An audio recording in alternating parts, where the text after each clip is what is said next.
telescope iyo dayax-gacmeedyo ku lumay hawada sare kadibna ay xigtay in ilbiriqsiyo gudahood lagu khasaaro balaayiin dollar. maanta waxaan idin hayaa khaladaadkii ugu xumaa ee ka dhacay injineerada caalamka. Hubble Telescope waxaa telescope-ka Hubble la dhammaystiray samayntiisa sanadkii 1990 waxaana lagu tiriyaa mid ka mid ah guulihii ugu waaweynaa ee basharku ka gaadho dhanka hawada sare. haddana telescope-kan lagu khasaareeyay bilyan iyo barka dollarka waxa uu ku dhawaaday inuu ku guuldareysto hadafkii loo sameeyay kadib markii injineeradii sameynayay wax ka khaldeen. waxaanay ahaayeen sawiradii ugu horeeyay uu ka soo diro xidigaha qaar aan caadi loo arkayn. markii khubaradii baadheen ciladan jirtana waxay soo saareen inuu ku xoqmay muraayada hore ee dhererkeedu yahay 239 cm xaquuqaasina uu ka gaadhay meel ka yar tinta aadanaha. sidaa awgeed awood uma yeelan telescope-ku inuu arko wax ka badan 10% ilaa 15 ka mid ah iftiinka xidigaha, waxaana ahayd inuu helo iftiinka xidigaha 70% ugu yaraan. sida kale oo xumaadayna waxay ahayd in markii la sameynayay la galiyay macluumaad khaldan qayb ka mid ah telescope-ka oo magaceeda la yiraahdo Hubble Corrector. laakiin 1993 waxay ku guuleystay wakaaladda NASA inay dhibaatadii xaliso telescope-kina sidii la rabay u shaqeeyo kadib markuu waqti badan xumaa khubaradii sameynayna lagu cambaariyay arrinkaas. dariishadaha fargeeska ee diyaaradaha miyaad hore isu weydiiseen maxaa daaqadaha diyaaradaha isku weer ama fargeeso looga dhigi waayay? hagaag sanadihii kontomaadkii qarnigii hore gaar ahaan markuu dhamaaday dagaalkii labaad ee adduunku waxay sameeyeen shirkadda De Havilland diyaaradii ugu horeysay casriga ahayd magaceedana ay u bixiyeen De Havilland Comet. haddaba intii u dhaxaysay sanadihii 1952 ilaa 1953 waxaa safar galay 3 nooc oo ka mid ah diyaaradahaas ay sameeyeen. 3 diyaaradoodna hawada ku burbureen, dhammaan dadkii saarnaa dayuuradahaasina way ku wada dhinteen. markay injineeradii sameynayay dib u baadheen ciladana waxay ogaadeen in daaqadaha fargeeska ay sabab u yihiin in 3 diyaaradood baqarxaan hawo saa'id oo ka soo galaysa awgeed. arrinkanna ay ku ceebaysan yihiin khubaradii sameeyay diyaaraduhu. inagoo ka jawaabayna su'aashii hore, taasi waa sababta maanta diyaaradaha daaqadahooda looga dhigay qaab gooba ah ama sida baydka ah.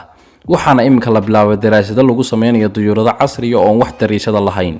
waxaana la sheegay in sidan bilaa daaqadaha ay ka ammaan badan tahay kana fiican tahay, gaar ahaan waxay yaraanaya shidaalka ay isticmaali jirtay diyaaraddu, iyadoo taa beddelkeeda lagu sameyn doono kuraasida rakaabka shaashado waaweyn oo muujiya dibadda diyaaradda. waxa kaloo ka mid ah khaladaadkii ka dhacay injineerada caalamka bundada Millennium Bridge. horaantii 2000 waxay dawladaha caalamku bilaabeen inay si dhaqso badan ku casriyeeyaan magaalooyinkooda waaweyn. London waxa laga bilaabay mashruuc cusub oo lagu dhisayo bridge casri oo dadweynuhu maro. bridge-kaas oo ka gudbaya webiga Thames waxaana bundada loo bixiyay magaca Millennium. haddaba markii la furay bridge-kan dhererkiisu gaadhayo 320 mitir sanadkii 2000 bishii June, kumanaan kun oo qofna si joogto ah u isticmaaleen.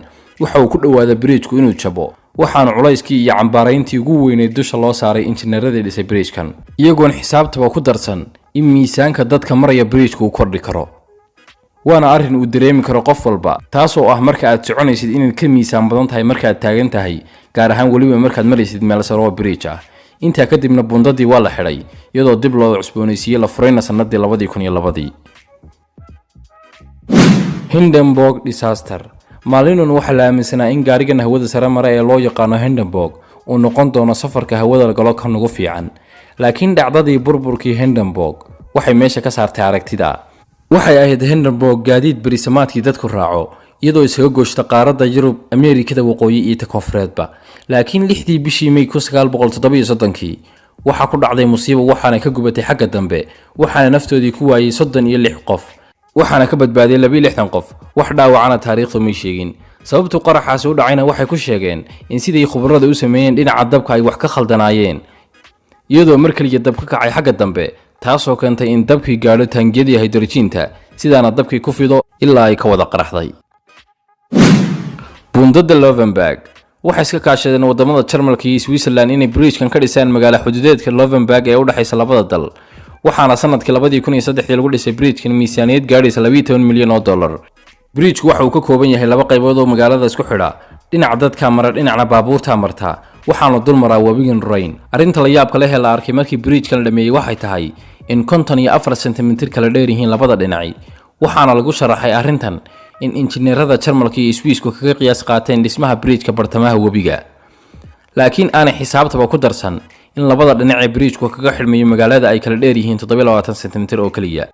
laakiin ugu dambeyntii injineerada Jarmalka ayaa arrintii xal u helay soona gabagabeeyay. Mars Orbiter Mission waxa uu soo jiitay meeraha Mars indhaha dadka daneeyaha hawada sare laga soo bilaabo markii uu daaha qaaday Galileo sanadkii 1610 sanadii 1971 waxa uu noqday Mariner 9 space probe kii ugu horeeyay dultaga meeraha Mariikha. bishii September sanadkii 1999 waxay wakaaladda NASA dirtay dayax-gacmeedkii Mars Orbiter waxaana uga gol lahayd inuu macluumaad badan ka keeno meeraha Mars sida inay nolol ka suurtagelayso.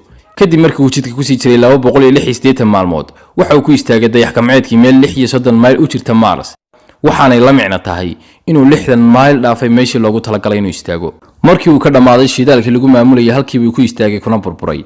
dhacdadana waxaa sababteeda lagu sharaxaa in sideedaba wakaaladda NASA u isticmaasho xisaabaadka ay ku dirto dayax-gacmeedyada halbeega mitir halka shirkadii kala qayb qaadatay samaynta dayax-gacmeedka ee Lockheed Martin iyaduna isticmaashay halbeega feet balse aanay isticmaalin mitirka waxaanay ahayd inay bedesho halbeega si ay wakaaladda NASA isku qiyaas u noqdaan laakiin shirkaduba way ka dhacsaneed arrinkaas.